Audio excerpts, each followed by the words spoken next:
بالله من الشيطان الرجيم بسم الله الرحمن الرحيم الحمد لله رب العالمين والصلاة والسلام على سيدنا محمد الفاتح الخاتم وعلى آله حق العظيم. Assalamu alaikum. Good afternoon everyone. In the name of Allah, the most compassionate, the most merciful, all praises are due to the Almighty Allah, the Lord of the universe, the most beneficent, the most merciful, the sovereign of the day of judgment. You alone we worship, and from you alone we implore help. Guide us to the straight path, the path of those whom you have favored, neither of those who have incurred your wrath, nor of those who have gone astray.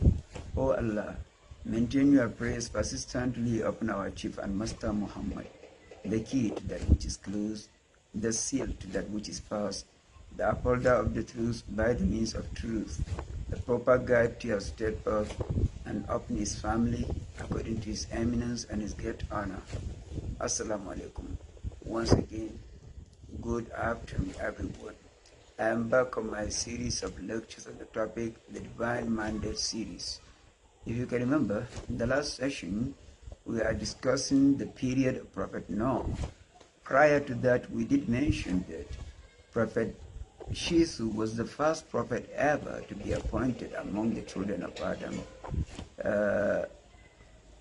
And we did say that between Prophet Noah and Prophet, actually it was supposed to be between Prophet Adam and Prophet Shiz. There was no any prophet between Adam and Shiz. But between Prophet Shiz and Prophet Noah, there was Prophet Idris, whose biblical name is Prophet Enoch. Enoch was a prophet that emerged between the period of Prophet Shiz and Prophet Noah, who was the grandfather of Prophet Noah alayhi salam.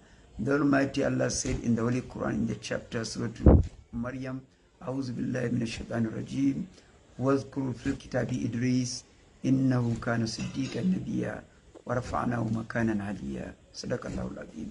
The Almighty Allah said, make a mention in the book Prophet Enoch, that is Enoch, make a mention of Enoch in the book,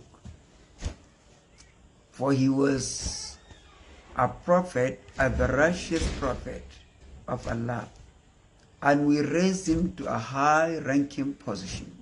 وَرَفَعْنَاهُ مَكَانًا عَلِيًّا. Our dear Prophet, peace and blessings be upon him, on his historic journey, night journey, Al-Isra wal-Mi'raj, his historic night journey and his eventual ascent to the heaven, he encountered Prophet Noah in the fourth heaven. وَرَفَعْنَاهُ مَكَانًا عَلِيًّا. In fact, while narrating the events that took place during that historic night, when he mentioned Prophet Enoch, that he encountered him in the fourth heaven, he made a reference to this verse of Surah Maryam, وَرَفَعْنَاهُ مَكَانًا عَلِيًّا. We raised him to a high-ranking position. Peace and blessings upon them all. So, Prophet Enoch was said to have been the first prophet ever to write and read. In fact, the art of writing and reading originated in the period of Prophet Enoch. In fact, in his hands, he was the first ever to be taught how to write and how to read. To the extent that scholars of Arabic conjugation said that his name Idris is derived from the word darasa. Yadris, darasan, or darasa, yudarrisu, tadrisan. And that's hence he was called Idris, for he was the first ever he was the first human being to have been taught how to read and how to write. Anyway, the culture of reading and writing started from his time, and even during his time there was no idolatry. People were still on the right path of their grandfather Adam, meaning that the mandate being exercised by Adam, Shiz, and Enoch was a little bit different from that exercise by Prophet Noah. For Prophet Noah encountered idol worshippers, and he was dispatched to them to preach to them, admonish them, and warn them against the consequences of idolatry. And so did he convey the divine message to his people. The Almighty Allah narrated how he conveyed such message to his people in quite a number of passages.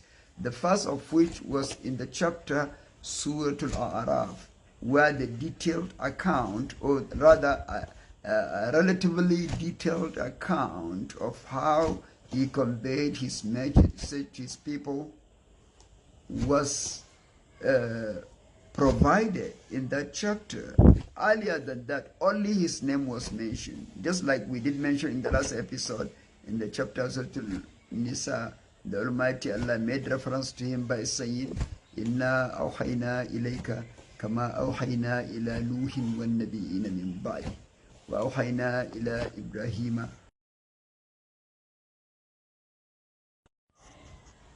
wa Ismaila wa Ishaqa wa Yaquba wal asbadi wa Isa wa Ayyuba wa Yunusa wa Haruna wa Sulaiman wa atayna Dawuda Zabura wa rusulan qad qasasnahum alayka min qablu wa rusulan lam naqsusum alayk wa kallama Allahu Musa taklima. Sadaqallahu al-azim. The Almighty Allah said, we send down a revelation to you in the same manner we did send down a revelation to Noah and those who came after him, and the prophets who came after Noah. This gave a clear evidence that prior to Prophet Noah, no prophet had ever been sent to his people to convey a message that is to warn his people against idolatry, because there was no need for that. Prior to the time of Prophet Noah, there was no idolatry. That's why the Almighty Allah said, إِلَى نُوحٍ وَالنَّبِيِّينَ مِن بَعْدِهِ. He didn't say وَالنَّبِيِّينَ مِن قَبْلِهِ, مِن بَعْدِهِ. Prophets who came after him, meaning that he was the first ever to be sent. The preceding prophets who came before him were merely prophets, not apostles, but he was the first apostle. You can see the difference between his mandate and that of those who came before him, because he's combined both prophethood and apostleship, that is nubuwa and risala. Nubuwa, if we are to pause for a while to provide proper definition of both concepts, and nubuwa means prophethood. Nubuwa means someone being appointed a prophet and spoken to by the Almighty Allah, yet he is not dispatched to anyone. He is not sent to any nation, to any human being. He is just being chosen and appointed a prophet, and he is spoken to by the Almighty Allah. Even his wife might not know that he was a prophet or he is a prophet. That is prophet. While risala or apostleship means that someone being sent to a particular nation to warn them against the consequences of rejecting the divine message. That is why the Almighty Allah said, رُسُلًا مُبَشِّرِينَ وَمُنذِرِينَ لِأَلَّا يَكُونَ لِلنَّاسِ عَلَى اللَّهِ حُجَّةٌ بَعْدَ الرُّسُلِ. These apostles, said the Almighty, I send them, or rather we send them, conveying glad tidings and clear warnings to their people, so that no society will come forward on the day of resurrection claiming that it has not been warned by a prophet, or rather the recipient of the message would have no ground on which to claim that they were not forewarned against the day of resurrection.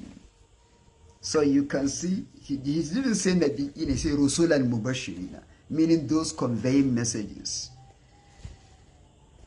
So All apostles, all human apostles are prophets, but not all prophets are apostles.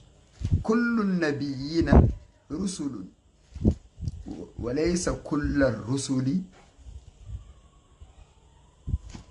And مثلا, we have angelic apostles. That is, Allah yastafi min al-malaikati rusulan wa min al-nas. The Almighty Allah chooses apostles from angels as well as from human beings. So you can see angelic apostles are not prophets. They are apostles. But كل الرسل أنبياء وليس كل الأنبياء رسلا. All apostles, all mortal apostles are prophets, but not all prophets are apostles. That is, the cycle of prophets is much wider than that of apostles. So, Prophet Noah, as we said earlier, the Almighty Allah narrated first and foremost his story in relative details in the chapters of Al-Araf. That is why he said, أعوذ بالله من الشيطان الرجيم لقد أرسلنا نوحا إلى قومه فقال يا قوم اعبدوا الله ما لكم من إله غيره إني أخاف عليكم عذاب يوم عظيم قال الملأ من قومي إنا لنراك في ضلال مبين قال يا قوم ليس بي ضلالة ولكني رسول من رب العالمين أبلغكم رسالات ربي وأنصح لكم وأعلم من الله ما لا تعلمون أواجبتم أن جاءكم ذكر من ربكم على رجل منكم لينذركم واذكروا إذ جعلكم لينذركم ولتتقوا ولعلكم ترحمون فكذبوا فنجيناه ومن معه في الفلك وجعلناهم خلائف وأغرقنا الذين كذبوا بآياتنا إنهم كانوا قوما عمين. صدق الله العظيم. Then followed by a similar story in the chapter Surah Hud alayhi salam and subsequent passages in the Holy Quran.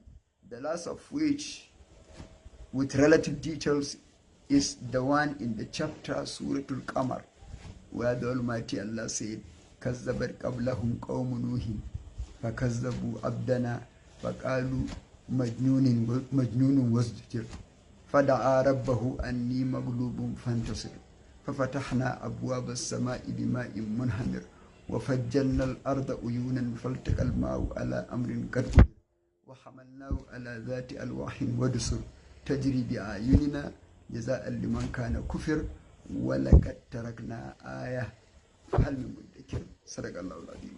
So this is the last story of Prophet Noah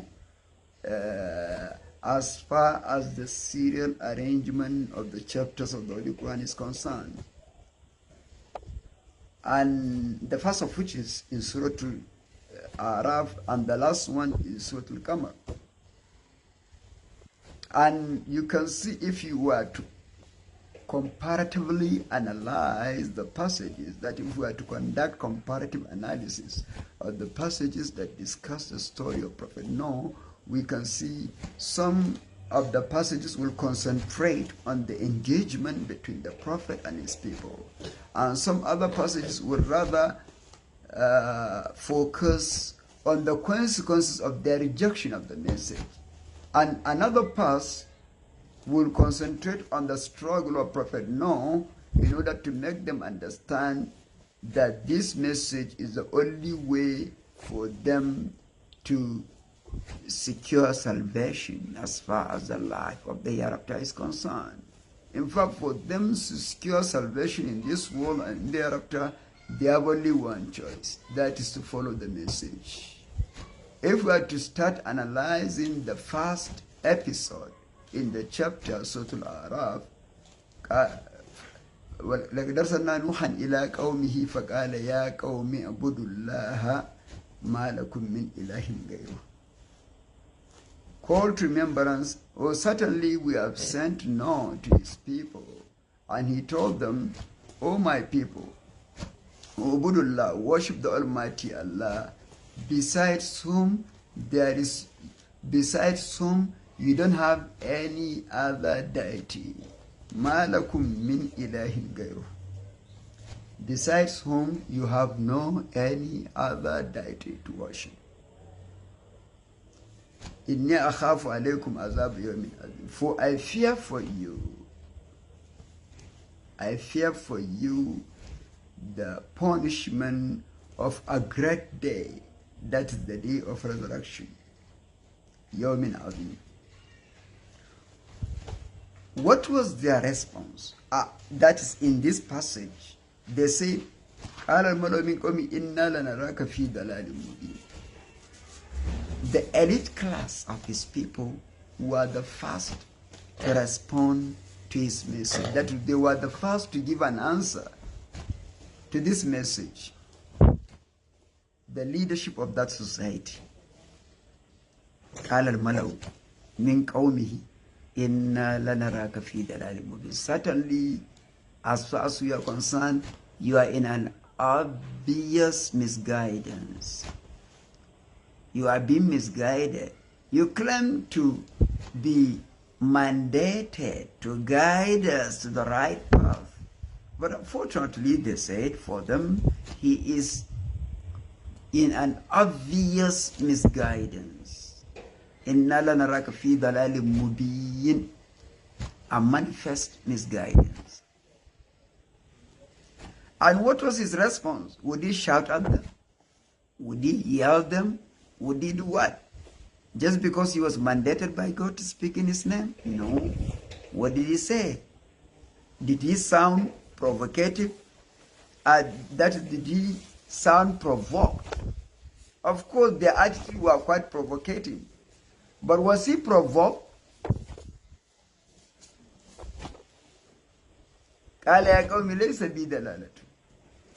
He took no offense at all.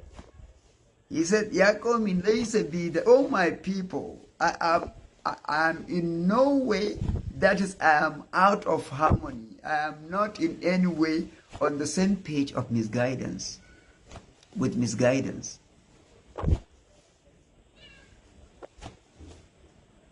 I'm far, far away from being misguided. ليس بي دلالة ولكني رسول من رب العالمين. All I can tell you is I am truly an apostle from the Lord of the universe.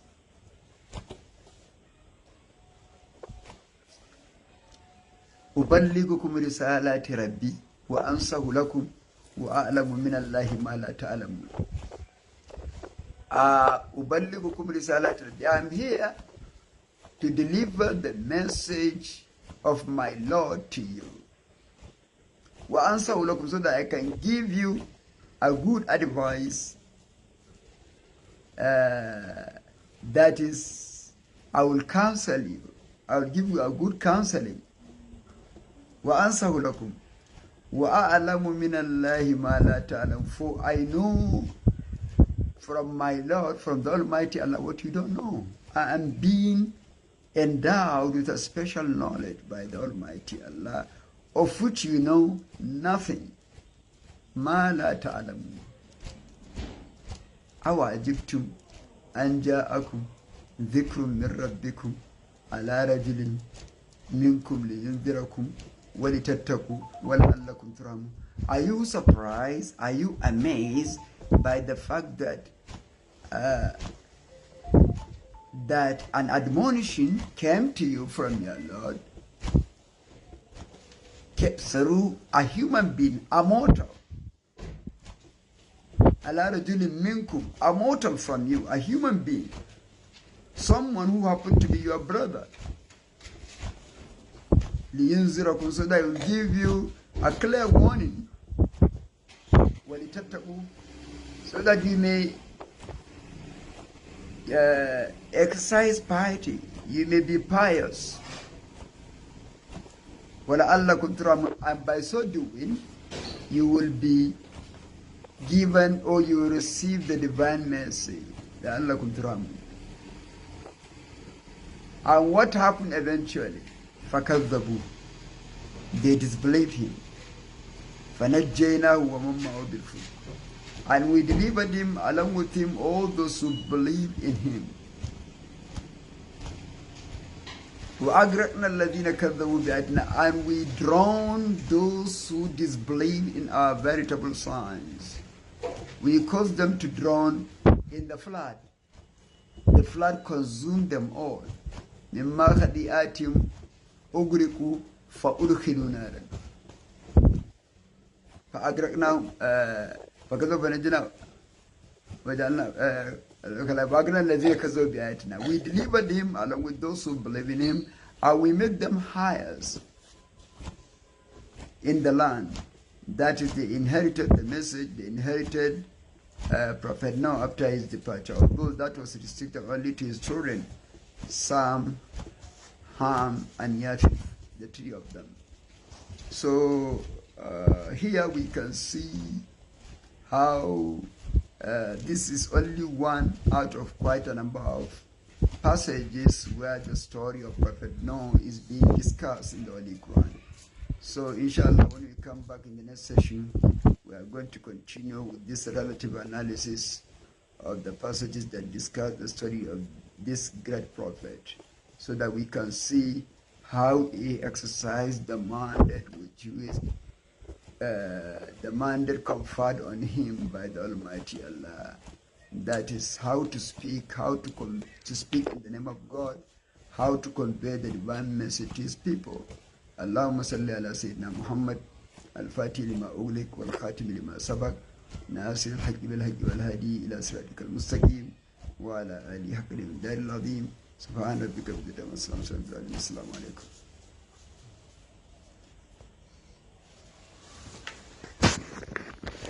Sun yi sallah can kusan zama